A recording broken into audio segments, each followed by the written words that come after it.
Ya kulvanın bolun nahal apam Samıktan sırvana barsan nem ya barsan nem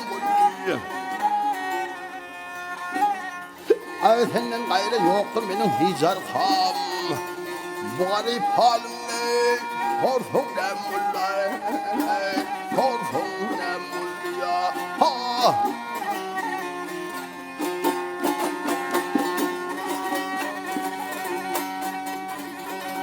Yarım gider boldy, ya yarım gider boldy, şervan şamaha.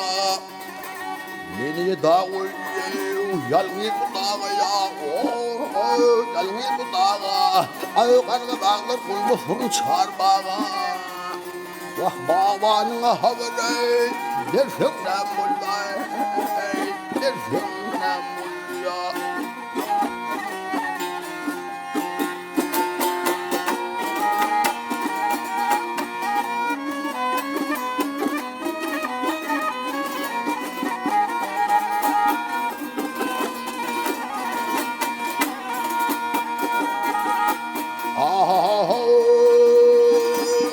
Tek oturur men bunu sarvarım Ya sen gitmesen olmaz yar yarım avtarım Yarım avtarım Yarım avtarım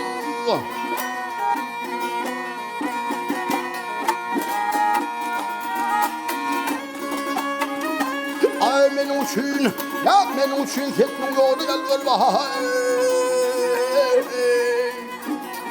Ay yakını başına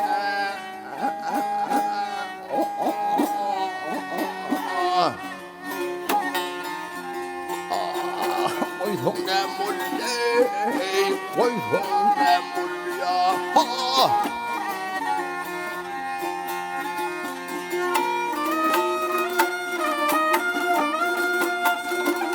Allah şahidimdir, şahidimdir bir vaktim yetişti. Bu yar hilal yadıma düştü, yadıma düştü ya.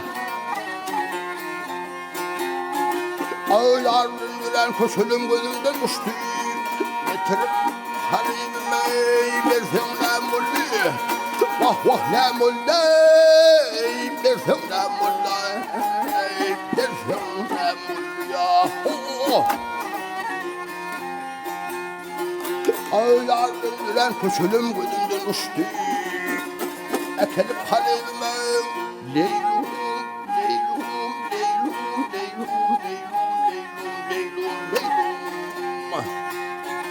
Ya versin nem boldy Versin nem boldy ya